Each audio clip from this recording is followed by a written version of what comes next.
I want to express my deep gratitude to Jen for bringing me here to give a voice to some very special things.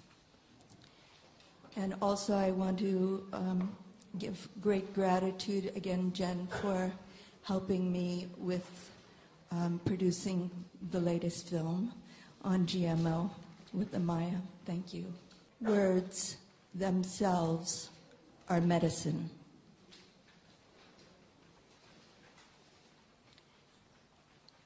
I'm going to invite you to close your eyes, quiet your minds,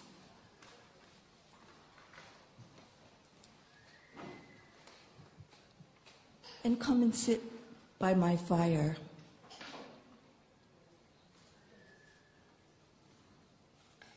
The fire smells delightful. It's burning bright. And we're all being nurtured by that sacred fire.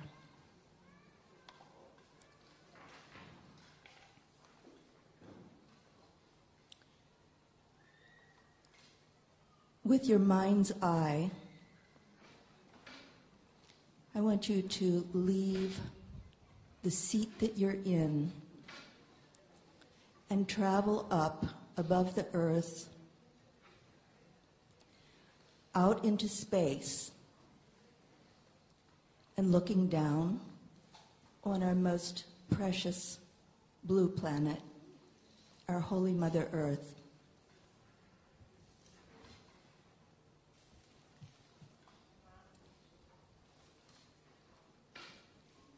We're looking through time now and remembering very, very far back in time. I want you to think about your grandmother's face. And then try to see your great-grandmother's face,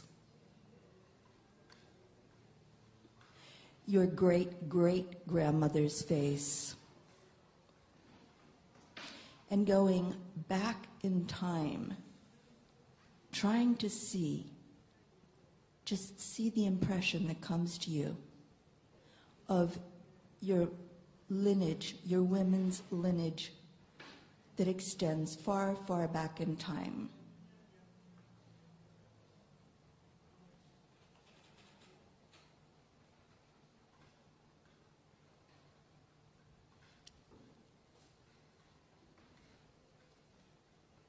Coming forward slowly and seeing your mother's face.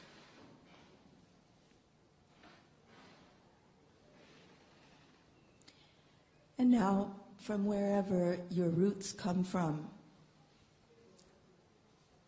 I want you to think that somewhere along that long line of women, someone held seeds in their hands. Those seeds are the true meaning of the gift.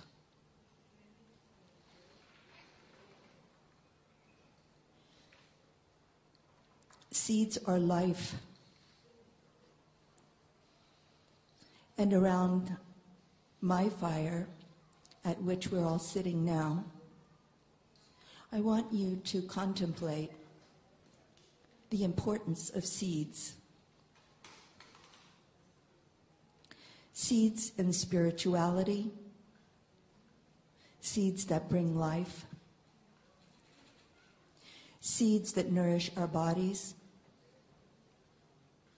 and those that hold the seeds, those that still plant the seeds, that give us the delicious foods that we eat every day.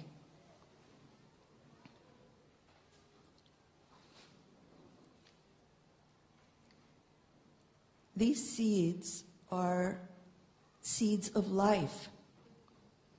These seeds, in another way, are seeds of consciousness. Because the original seeds, heirloom seeds, contain the essence of memory, the essence of thought, and hold the precious essence of spirituality. In the regions where I'm speaking about now are the indigenous regions of Mexico, Guatemala, and Belize.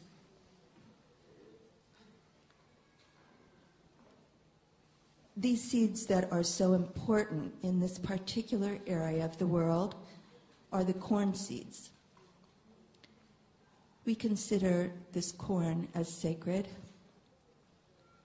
We consider this corn as our mother. We consider this corn as our bodies.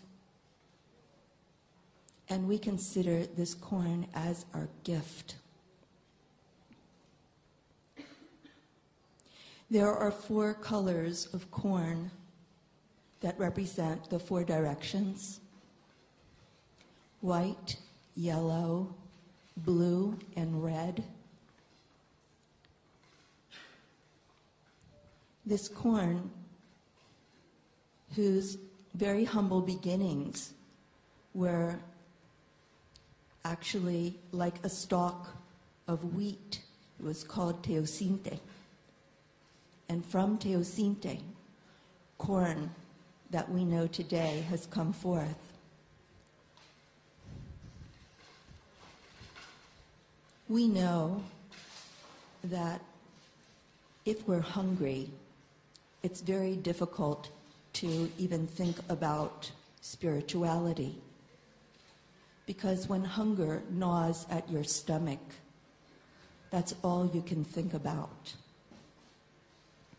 And so the importance of being able to be fed on a physical level, which also feeds our Holy Spirits.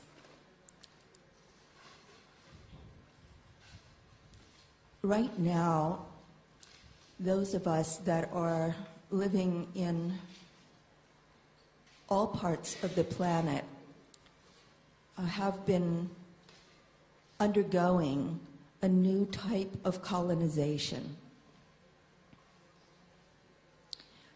In Latin America, in the regions that I spoke of, this colonization has gone on for over 500 years. And up until the present moment, there is great resistance by native cultures towards the colonization that we are now re-experiencing. And this colonization is not only happening to us, it is also happening to you. I'm speaking about the colonization of our seeds through genetic engineering. This topic of GMO, or transgénicos in Spanish, is something that still in many areas of the planet, the topic is unknown. For my part, as a seed mother, as a seed keeper, as a planter, and as a harvester, I recognize the importance of having good seed. I come from a matriarchal tradition. My grandmother was my first teacher of plants and seeds. I was fortunate enough to study with 2 very great women masters, both medicine women. in different traditions. One in the Tibetan tradition, Amalop Sangdoma. And speaking of traditions, before I go any further, I pay homage to my teachers, because it was through them that I'm able to speak these words to you today. The importance of spirituality in our lives is the foundation of our activism,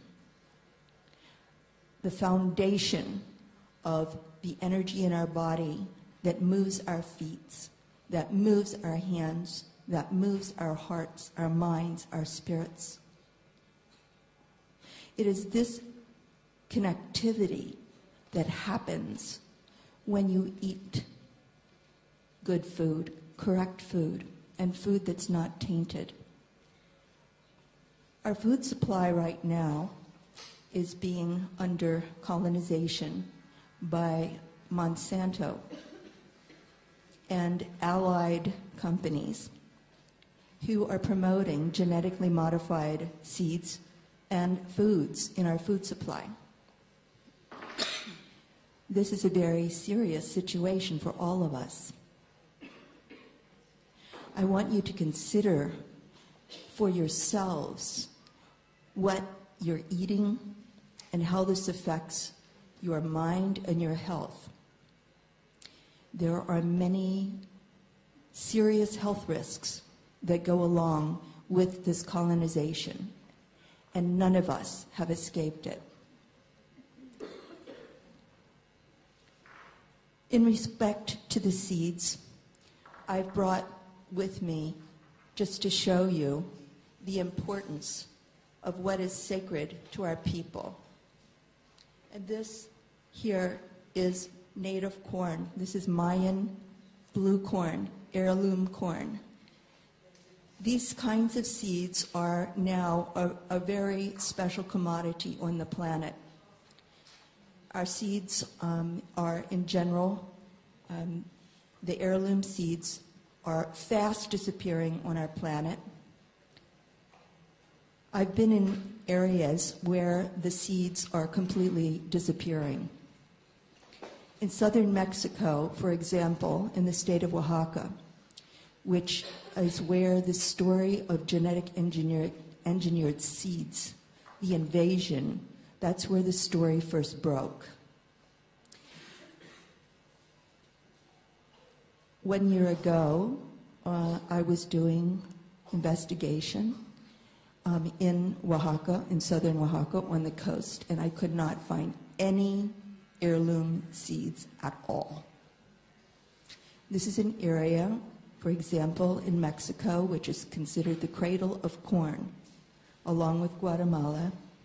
This is an area where 50 years ago the entire country was self-sustaining. And now, through the invasion, the situation has completely turned around.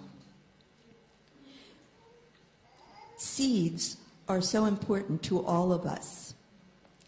So for those of us that have access to seeds, I want you to think of what an incredible gift these seeds are.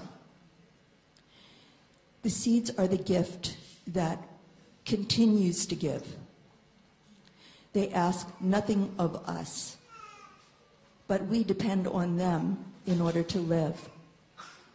When you plant one seed, you get back so much more than just one seed. Corn is a fine example. There are three main seed and food substances on the planet that have been under general attack by GMO: the people of the corn, the people of the wheat, and the people of the rice. These three main groups have been invaded and colonized through genetic engineering.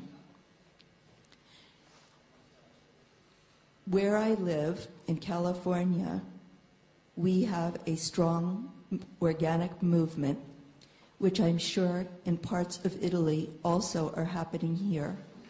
and in other parts of the world, because it's a general uprising to try to preserve the food supply. This is what we're talking about. We're talking about the food supply. We're talking about sustainability. My question to all of you as sisters and brothers activists is, if we cannot protect our food supply, what can we really protect?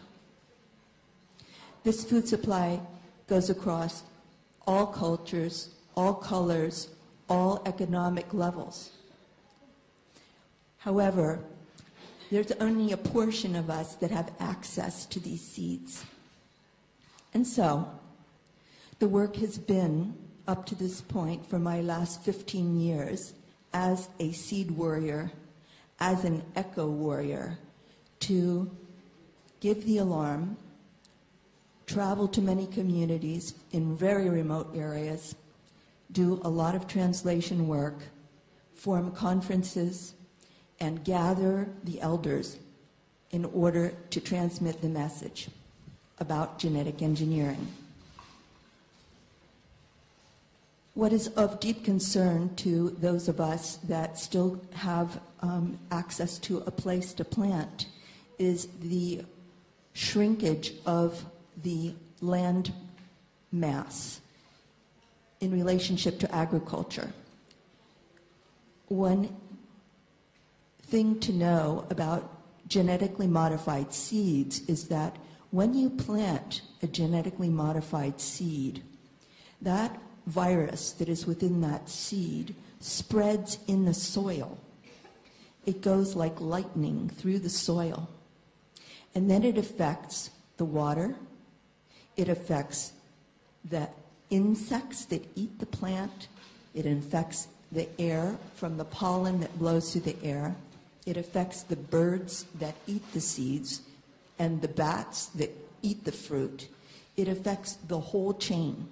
So this is what the situation looks like. Now, in relationship to the seed, in pre-Columbian times, the cacao seed was the currency. It was the money. What is cacao? That's what is in chocolate, one of our favorite delicious things that we also enjoy. It was that particular seed that was used as currency. Through time, the currency shifted from seeds into metal. And when that started to change, the shift came from agriculture to mining, which is a grave problem right now on the planet. Moving through the seed aspect and deeper into spirituality.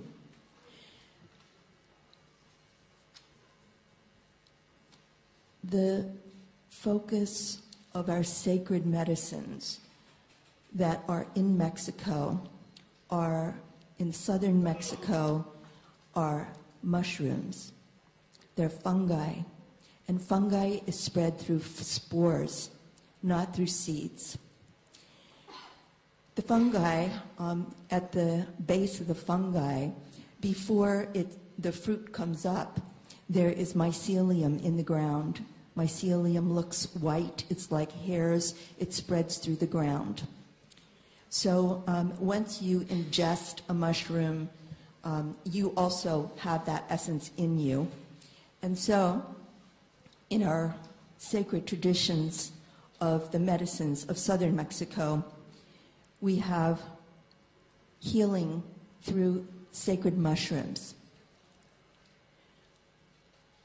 There are other sacred medicines that are big medicines that are in the north, such as the peyote, but I will only speak about the sacred medicine of the mushroom. Our holy medicines were considered a panacea. In the Mazatec region, where I spent over 20 years in apprenticeship with this great healer there, Doña Julieta, These medicines, these fungi, are still in use, and they produce healing of body, speech, and mind.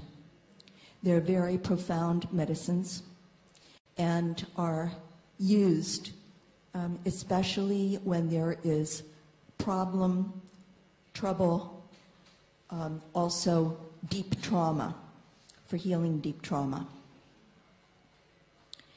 Now, in present time, there happens to be a revival of the interest in these sacred medicines. And what is of deep concern to those of us that are trained traditionally is that our medicines are being turned into some kind of entertainment. Because some people are growing our sacred medicines and selling them, and also using them for some type of entertainment. We never look at these medicines in that way. They are sacred to us. They produce visions and deep healing, and we only do them in context of ceremony. So those of you that have interest in visionary medicines, in deep healing, please remember that the ceremonies are essential in order to receive the benefit. What can we do in the moment in regard to all of this, to our food supply, to our sacred medicines that grow from our Holy Mother Earth? First of all, the sacred medicines give one a deep reverence for Mother Earth. When we do ceremony, we kiss her. We revere her. We would not think of damaging her in any way. And those of us that are trained are being called to step out, to speak out, and to preserve this knowledge, to share it and to preserve it. What can an answer be? In the moment, for protection, what kind of gift can we give? First of all, I'm asking for the gift of your prayers for the medicine people that are in the South, the medicine women, these great warriors that are still holding the line, not only those medicine women, but the medicine men that are doing ceremonies every 20 days, praying for all of us, especially in Guatemala, the ones that are gathering under great duress because they are under threat of being killed for doing ceremonies publicly. There's much to be said about that kind of conquest that is also going on right now. I just would like to say that what can be done, those of you that are able to, I'm requesting your help for all of the medicine people that are holding the traditional lineages. There are not many, there are few. Also to support the younger ones that are being drawn into learning this way. It's not something you learn from books, it's an oral tradition. I want to say that we can help first by prayer, second by being able to contribute financially, energetically, through service, and whatever comes to your mind in order to help preserve and get the message out. There are many medicine people that are on the road right now in different countries that are giving this message out. Specifically in many regions that are Spanish-speaking regions, which is the second largest language spoken on the planet, there is very little knowledge going out regarding this. And it is for this reason that my medicine now has been turned into doing film work to spread the word regarding genetic engineering. The most recent film that I've just come out with is called The Seed Mother's Transmissions in English, in Spanish, Las Enseñanzas de las Madres de la Semilla. You can find this now on YouTube if you go under GMO, Maya, and Seeds. I have some copies of the film with me in Spanish and of the initial film that was made called Alarma, No a los Transgénicos. One thing, as we're now sitting by the fire, continuing, the fire's burning, I want your joy to rise with mine just in knowing that through this effort, which has been collective effort, this has spawned social movements, big social movements in 3 countries. So as in closing, I want to give you a lasting gift. And again, this is an energetic gift. So if you just close your eyes for a moment, we rever the song lines of our ancestors, the song lines that have been gifted to us. And so I'm gifting you all this healing song.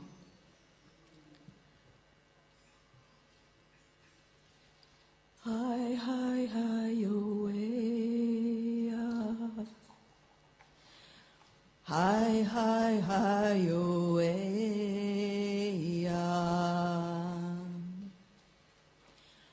hi, hi, hi, yo,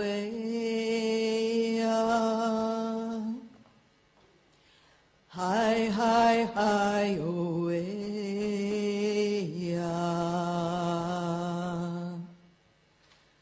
hi, hi, hi, oh,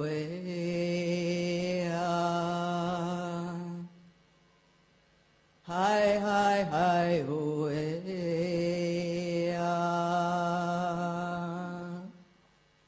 hi, hi, hi, oh,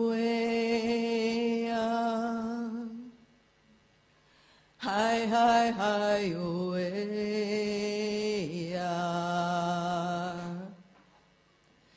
hi, hi, hi, oh,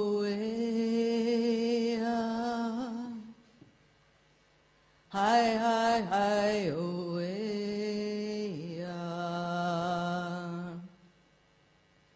hi, hi, hi, oh, hi, hi, hi, oh,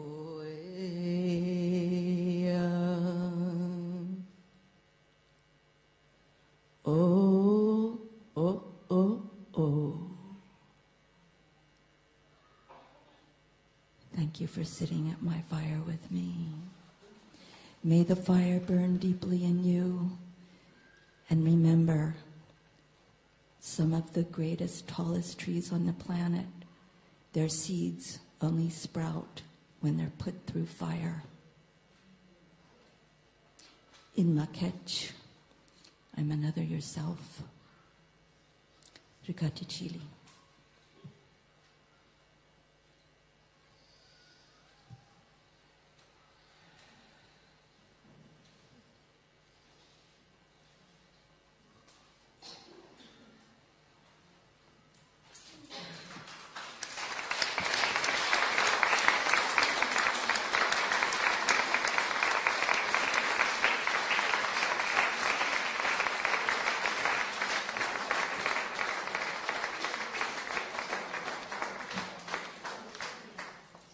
I would just like to add one more thing.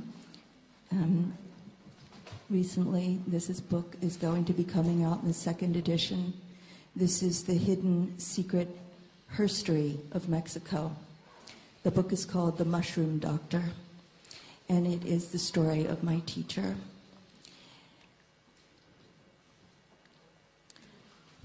Thank you.